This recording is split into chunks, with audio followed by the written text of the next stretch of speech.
What's up, everyone? I'm Remy. I'm Lucas. And I'm Casey. Welcome back to day 13 of the Day Ones Discourse. We're getting rich today, boys. We are talking about $1 trillion. What would you do with it? Well, that is quite the question. Very, very broad. So we're just gonna start by talking about what is $1 trillion, because it can genuinely be a lot of different things. And just to kind of let you guys know, we've been wanting to talk about this for a long time, and this is actually kind of the question and conversation that we had that basically inspired us to start this podcast. So we just wanted to actually talk about it on the podcast. So we're going to get going on that.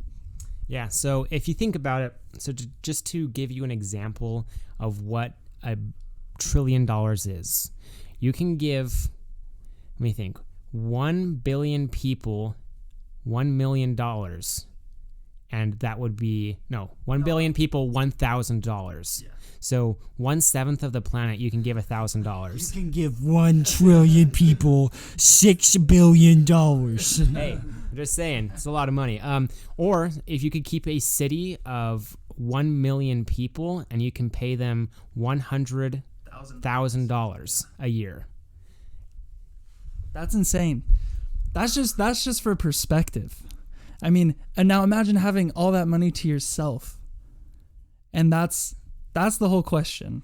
To give you guys another frame of reference, the GDP, so the gross domestic product of the United States for 2018 was $19 trillion. That is the collection of all goods and services, everything produced in the United States, everything the United States does throughout the course of that year. Yeah. That is all financial transactions basically going on. And there's countries out there that make less than $1 trillion. Their GDP is less than $1 trillion. So you are richer than a lot of countries that are out there. Largest GDP as well. Yeah. I mean, China's GDP in 2018 was like 12.9 billion. Or 12.9 trillion, sorry. Yeah.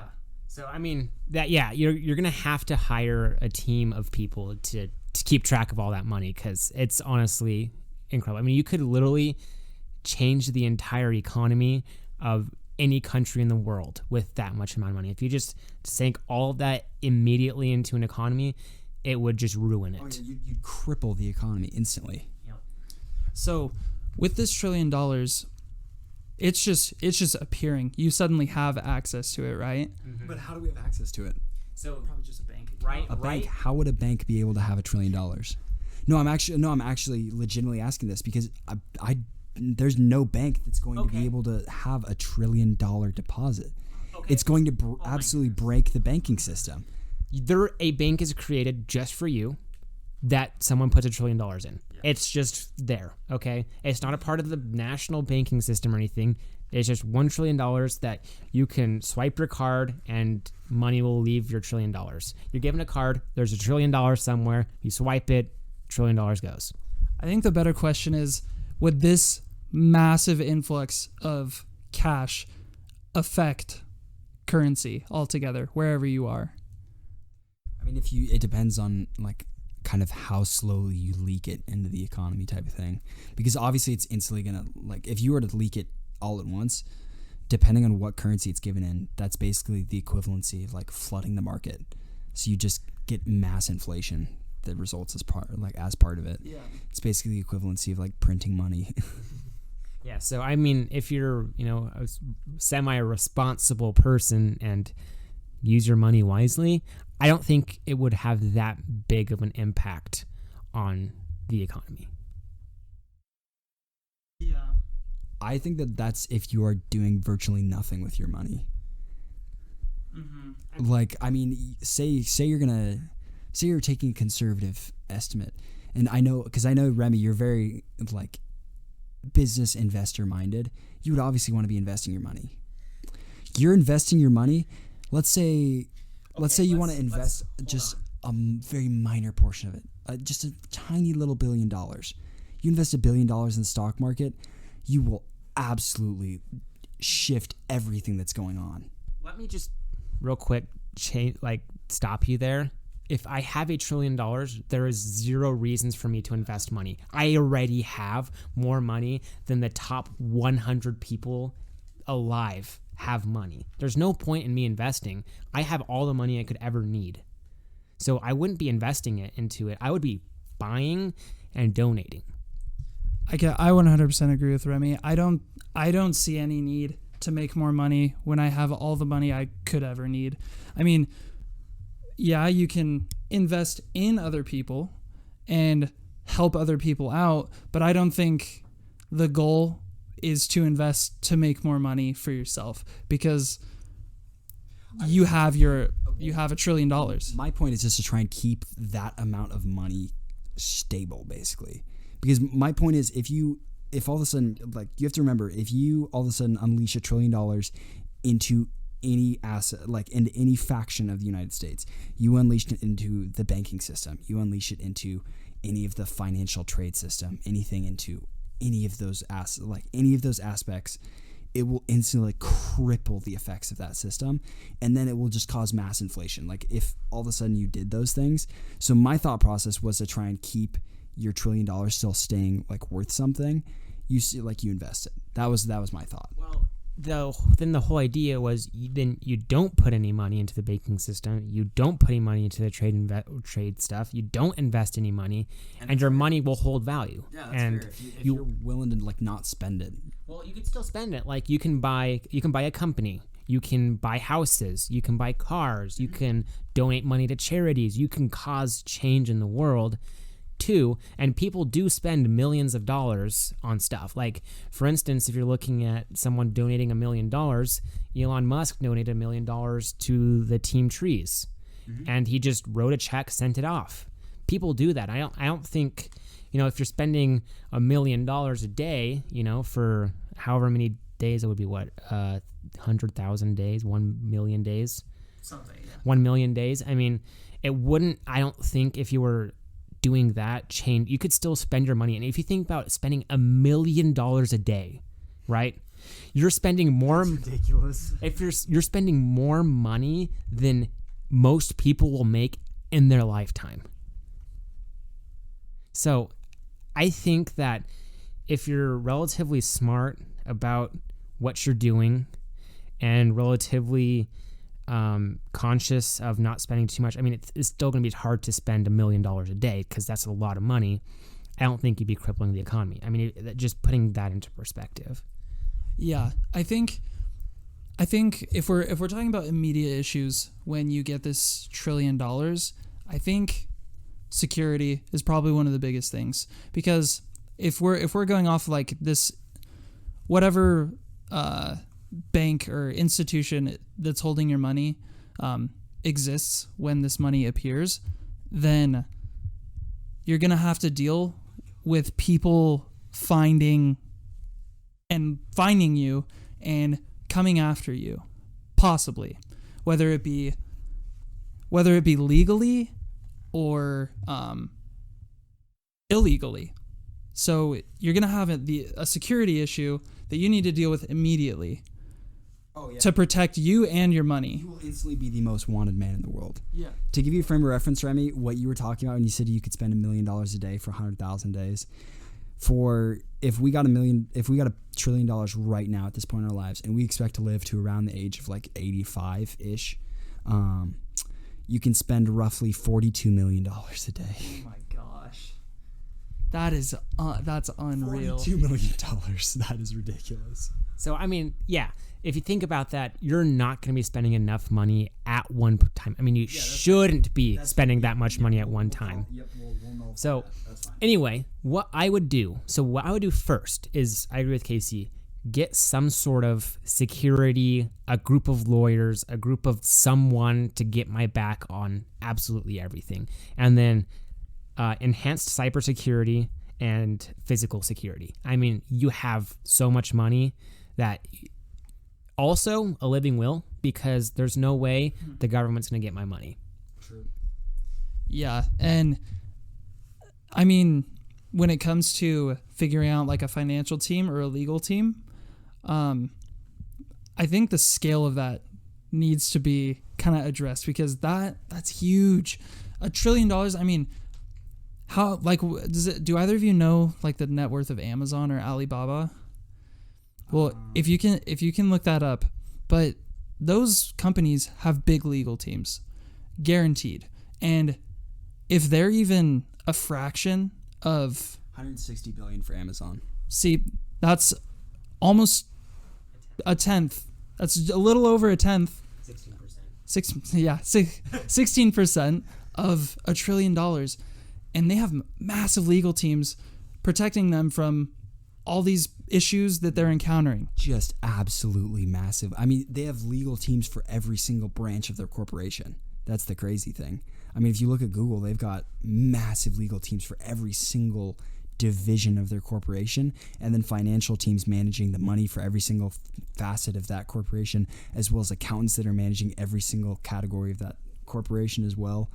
Like you would like we've said, you would literally probably have to honestly formulate your own town of people around you to basically formulate this security of like your personnel basically, and then your cybersecurity teams to be managing all those different accounts, all those different legal accounts as well, and then your legal teams, and then your financial teams.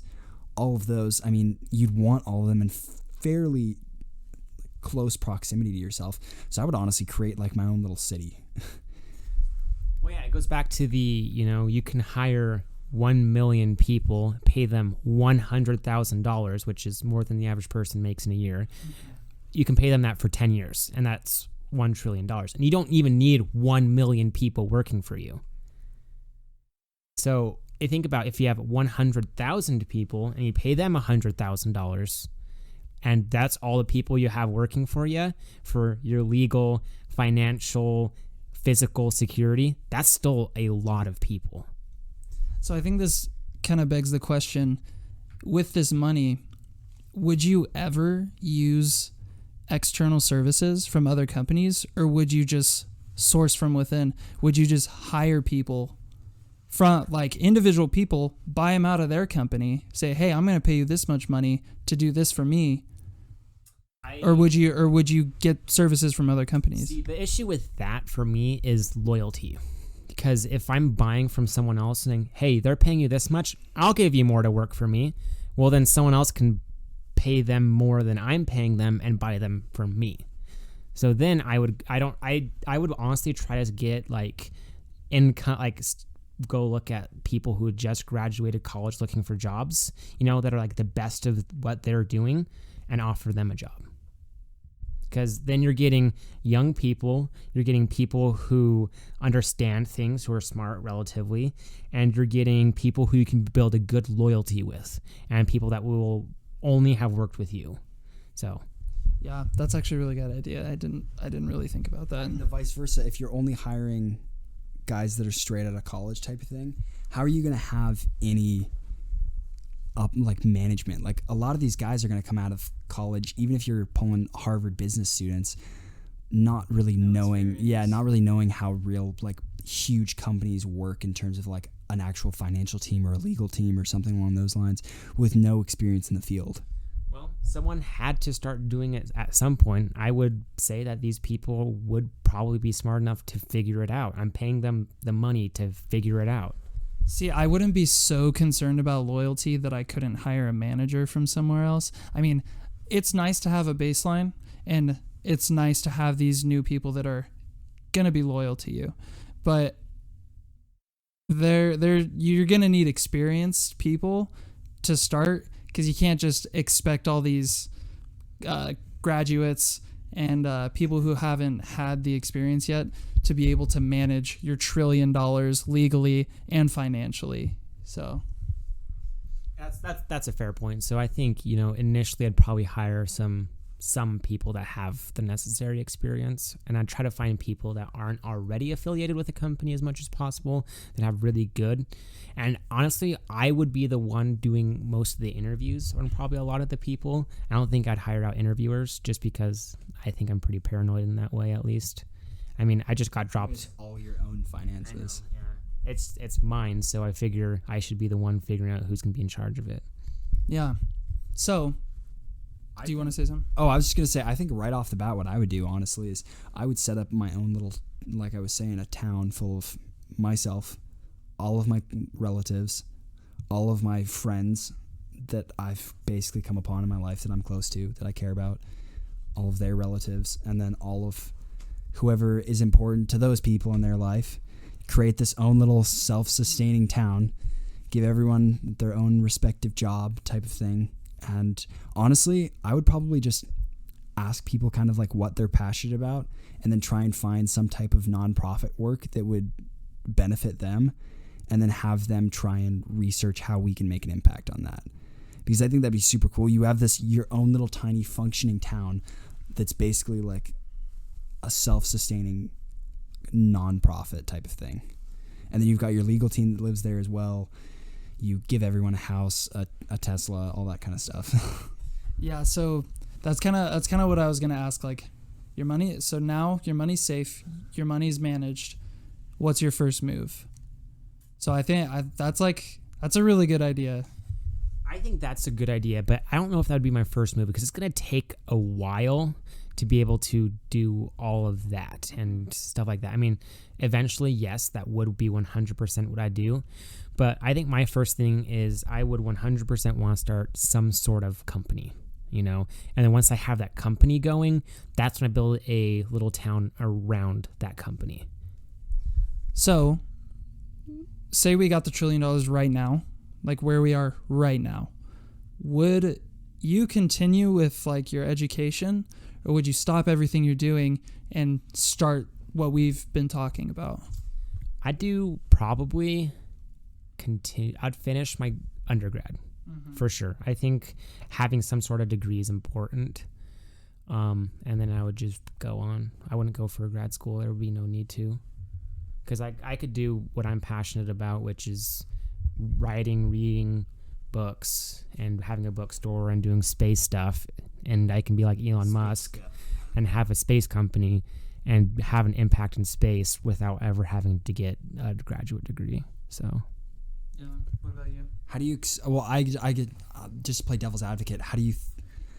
Elon Musk is so successful because, like, I listen to his podcast with Joe Rogan, and he talks about how like literally everyone thinks that he has this gift that because he is so ridiculously intelligent, he's coming up with all of these ideas all the time. He feels as though it's actually a curse. He's proven himself to be so amazingly intelligent and innovative in every aspect. I think that is why he was able to start his own space company. What with just an undergraduate degree in like biology, how are you going to start a space company? Would you just be, like run the business side of things, or would you run like because obviously like you wouldn't know anything about like rocket design or anything along those lines. Yeah, I'd have to hire people because I'm not going to be able to run the entire company by myself. That's unrealistic. So yes, I would hire people. I'd get people that are smart in the field, that want to work for a new company, that are willing to try new things. Because honestly, I think one of the biggest selling points in today's society would be a commercialized space.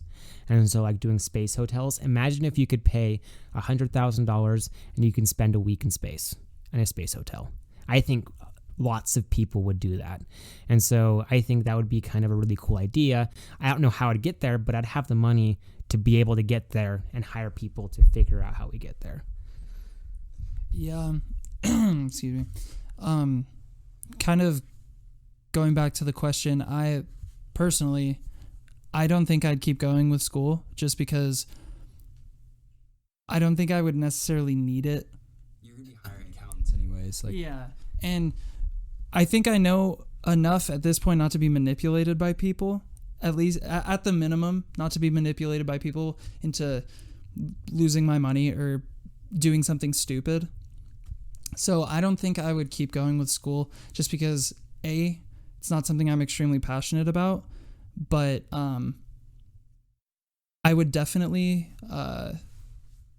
start creating things. And like you said, whether it be a company or something else, I'd finally have the money to do things that I couldn't do before. And I would honestly just start trying weird things. And they wouldn't even be big things. It'd just be simple things like, oh, I'll try to become a pilot, or like learn to fly, become a skydiving instructor, which is something I've always wanted to do. And just things like that, where if you did that, it would basically be a financial burden on you, because either you wouldn't have income or you can make a lot of income from it. So I'd just start trying a bunch of different things just to start out. That's what I would do. Oh yeah, I agree. I would definitely have a lot more certifications than I do now, because it costs a lot of money to get your pilot's license. It costs a lot of money to do skydiving instructions. It costs a lot of money to do deep sea diving. It costs a lot of money to do all these different things. But if that money wasn't an issue, I could just start doing things and just, oh, $20,000 for this? Here, write a check. Teach me. I think that is a way better way of learning, is actually doing things than sitting in classes. At least for me, I learn so much better when I actually do stuff hands-on. So I think if I could find someone to be able to teach me all this stuff hands-on, then I'd probably do that as well. I would definitely finish my degree. If I've got $1 trillion, I'd finish my degree, and then I'd honestly probably go get a degree in, I'd probably go try and get like a PhD in electrical engineering, and probably like a PhD in like mechanical engineering. I'd probably hire out private tutors to try and catch me up to like basically get me to graduate in as quickly as possible. And then from there, I would try to become Iron Man. Like in all seriousness, that has always been like, that is the reason why I wanted to go into mechanical engineering, was to try and design an basically Mark II armor one day. So with basically $1 trillion and the necessary intelligence at that point to do so, that'd be super cool. With $1 trillion, if you had a team, like a development team, and you just gave them that much money, I agree. Do you think that they'd be able to come up with something like that with enough money? Who knows? But the thing is, I want to be a part of it. Yeah. I feel like I would get really bored, just kind of going about my life knowing that I could make a really cool impact without doing anything with it. Yeah. Obviously, I'm going to assume that since we're all good people, we're going to be trying pretty diligently to change the world in terms of just using our money very forcefully to impact change, not to get political in any regard, but we would definitely be activists for the things that we are very passionate about. Yeah. And activists for change.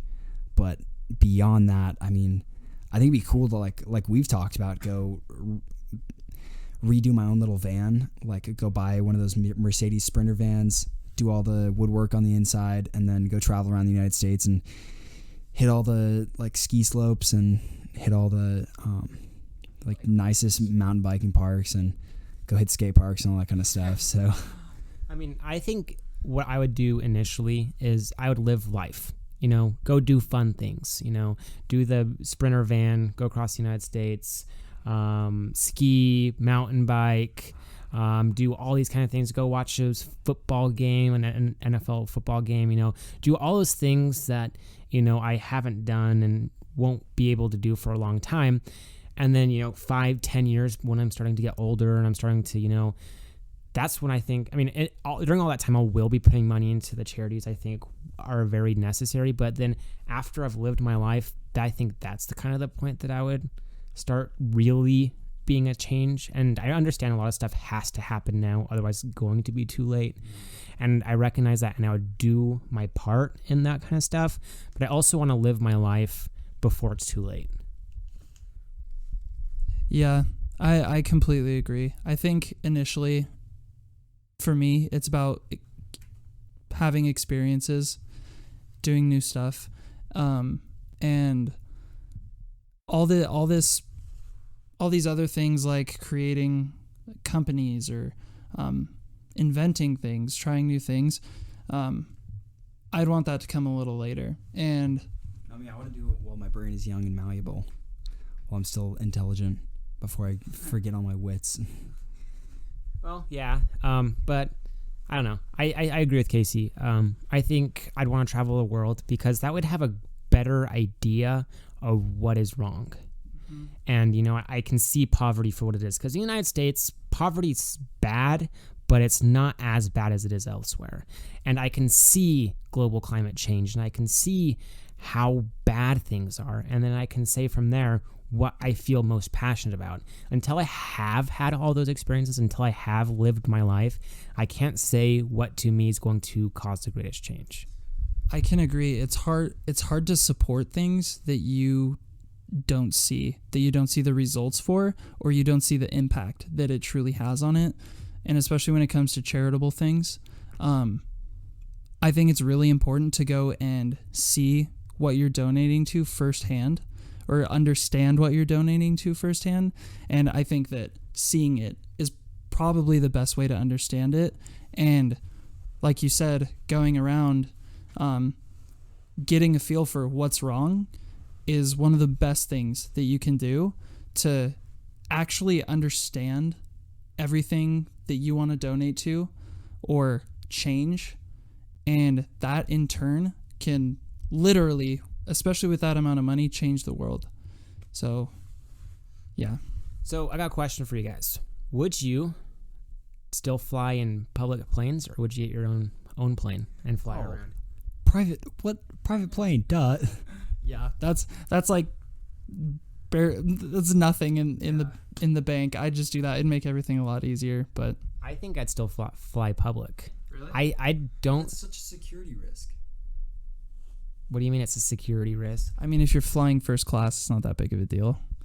I realistically, I don't know. To me, buying a plane is a little ridiculous. I think that's still, because I think the biggest part of me traveling and seeing the world and stuff is seeing people as well. And I'm not going to see people if I'm sequestering myself off all the time. I'm flying my own planes. I'm never taking the subway. I'm never taking the bus. I'm never taking any stuff. I don't actually see life. That's not what I'm saying. But having studied abroad and actually having traveled all throughout most of China, I'd like to say, I learned how quickly I would love to have a private plane, because the subways and that kind of stuff, super necessary. I would recommend staying in hostels, but to an extent, it would be so much nicer to not have to deal with any type of TSA, security, all that kind of stuff, having to wait for flights, having to get to the airport early. You waste days in travel time alone just waiting for all of these things to align, rather than everyone just kind of waiting for you so then you can go do your thing. So then wouldn't that be an issue you'd like to cause fixed if it's that big of something? I mean, you wouldn't know that was an issue if you never did it. That's kind of the way I see it is. I don't want to know what really bothered me. I mean, I have the money. I'm not in any time constraint to be anywhere. That's the whole point, is it doesn't matter where I'm going, because I don't got to get home to a job. I'm not taking time off.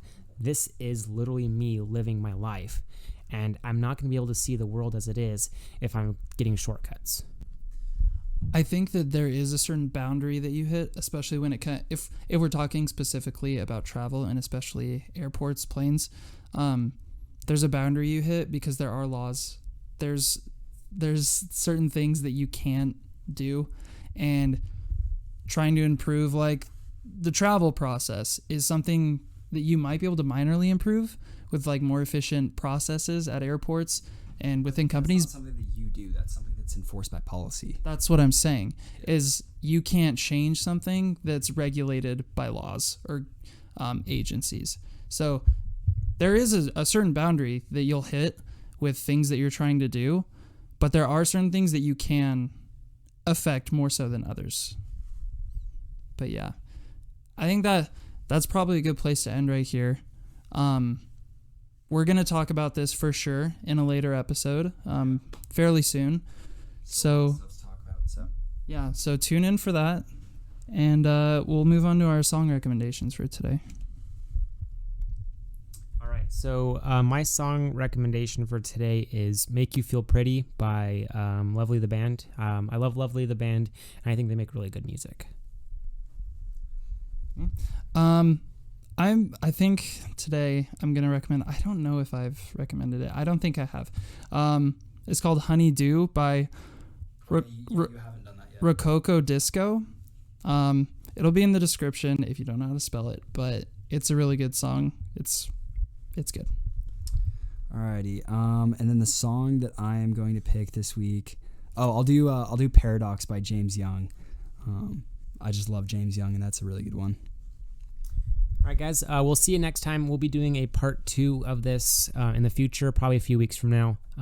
Stay tuned in if you're interested in listening to it. Thanks. See ya.